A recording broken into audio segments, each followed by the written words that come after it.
8월 15일 살아계신 하나님의 말씀 히브리 11장 1절부터 40절 말씀으로 믿음으로 사는 이들이란 제의 말씀드립니다. 우리가 믿음 없이 어찌 살까? 얼마 전에 좀 오래된 옛 친구를 만났습니다. 서로 길을 가다 우연히 서로 근황을 이제 묻다가 요즘 어떻게 지내냐고 물었더니 정년으로 퇴임하고 이것저것 여행도 하고 낚시 다니고 그런다는 말을 들었습니다. 그래서 지금 제게도 뭐 하냐고 지내냐고 묻길래 새벽부터 아침까지 난 기도하고 오전 2시간 정도 운동하고 오후에는 컴퓨터 작업을 한다고 그랬더니 그럼 그게 뭔 작업이냐고 그렇게 또 물으면서 돈은 되는 거냐 그렇게 묻길래 설명을 해줬습니다. 점심 먹고 나면 이튿날 아침에 보내는 하나님 말씀인데 그걸 준비하기 위해서 기도하고 주시는 말씀을 컴퓨터로 정리를 하고 저녁 식사 후에는 저녁 기도회를 하고 기도 끝나면 준비한 말씀을 영상 편집을 하고 녹음을 하고 영상과 녹음 파일로 동영상을 만들어 가지고 블로그와 유튜브에 싣고 기도하고 나면 12시쯤 되지. 그때 기도하고 잔다 그랬더니 그렇게 됐구나. 그리고 안쓰러운 눈으로 나를 쳐다보는 거예요. 그러더니 많이 어려운 모양이구나.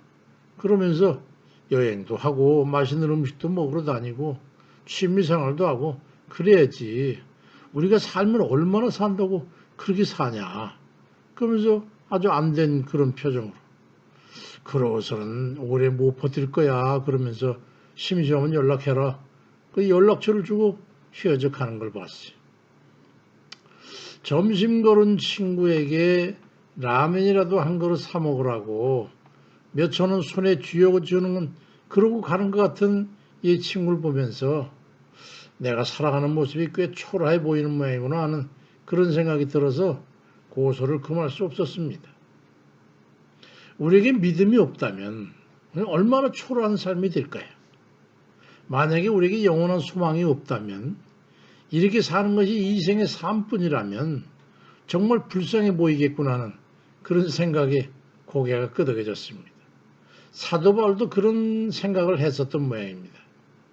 고린도전서 15장 19절에 보니까 만일 그리스도 안에서 우리가 바라는 것이 다만 이 세상의 삶뿐이라면 모든 사람 가운데 우리가 더욱 불쌍한 자가 아니겠냐고 말씀합니다.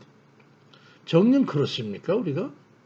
우리가 그렇게 절제하며 소욕을 멀리하고 자족하며 은혜로 인해서 기뻐하고 감사한 마음으로 살아가는 게 그렇게 초라하고 비참한 겁니까? 여행도 마음대로 가지 못하고 먹고 싶은 거, 가지고 싶은 거, 입고 싶은 거, 하고 싶은 거 이런 거 하지 못하고 살고 있다 그래서 그렇게 비참하고 구처스러운 것이냐 말입니다. 우리가 그것밖에 안 되는 사람들입니까? 저는 절대로 그렇지 않다고 생각합니다.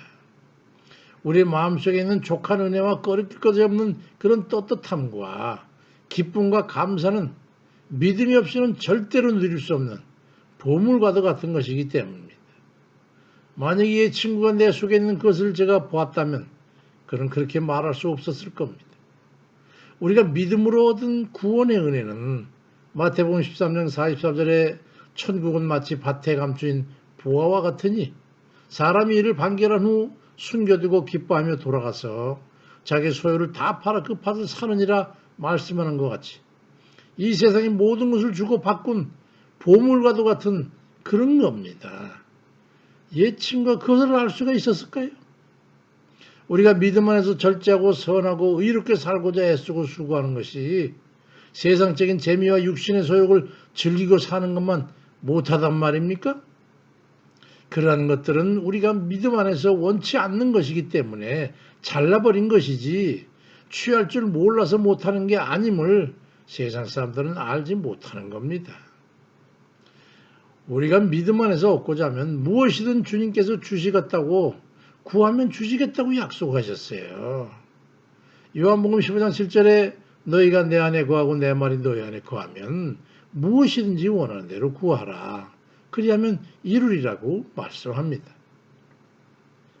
우리의 원함과 바람은 주를 믿는 믿음 안에서라는 전제가 붙어 있습니다. 그러니까 우리가 주의 뜻대로 살고자 해서 믿음으로 정한 범주 안에서 우리의 원함을 이루고자 한다면 그건 무엇이든지 주께서 채워주시는 겁니다. 야고보 1장 6절에 오직 믿음으로 구하고 조금도 의심하지 말라고 말씀합니다. 히브리 11장 4절 32절에 보니까 그러한 믿음으로 주께 구해서 이룬 무수한 사람들의 전기가 기록되어 있습니다. 에녹 같은 이는 심지어 죽음을 보지 않고 주의 나라로 옮겨졌으며 아브라함은 100살의 독자를 낳았고 이삭도 그랬고 모세도 요셉도 그러했으며 모든 선지자들과 믿음의 자손들이 다 그러했다고 기록되어 있습니다. 히브리 11장 1절에도 믿음은 바라는 것들의 실상이요 보이지 않는 것들의 증거라고 말씀합니다. 그래서 사도 바울은 고린도후서 6장 10절에서 우리는 근심하는 자 같으나 항상 기뻐하고 가난한 자 같으나 많은 사람을 부유하게 하고 아무것도 없는 자 같으나 모든 것을 가진 자라고 말씀했던 겁니다. 세상 육신의 소욕과 이생의 쾌락을 우리가 원해도 얻지 못하는 것으로 여기십니까? 그렇다면 그건 이미 믿음 안에서 또 주 안에서 벗어난 것이고 주께서 기뻐하는 것이 아님을 알아야 됩니다. 관능적인 쾌락을 만족하지 못해서 사는 맛이 나지 않습니까? 다른 남자 다른 여자 바라보면서 한숨이 나옵니까? 불의한 재물을 얻지 못해서 양이 차지 않습니까? 그러한 것들은 믿음의 눈이 아니라 지옥불이 기다리고 있는 악한 마귀의 눈이요 욕망임을 깨달아야 합니다. 갈라디아 5장 17절로 21절에 육체의 소욕은 성령을 거스르나니 육체의 일은 곧 음행과 더러운 것과 호색과 우상숭배와 주술과 원수 맺는 것과 분쟁과 시기와 분냄과 당짓는 것과 분열함과 이단과 투기와 술취함과 방탕함과 또 그와 같은 것들이라. 이런 일을 하는 자들은 하나님의 나라를 유업으로 받지 못할 것이라고 말씀합니다. 무엇을 원하십니까? 믿음의 눈과 마음으로 보고 주의 뜻 안에서 살아내시기를 바랍니다. 그리야 해서 선하고 의로운 모든 것을 이루고 주께서 인도하시며 도우시는 은혜로운 여생을 참 행복하게 누리시기를 주의 이름으로 축원드립니다.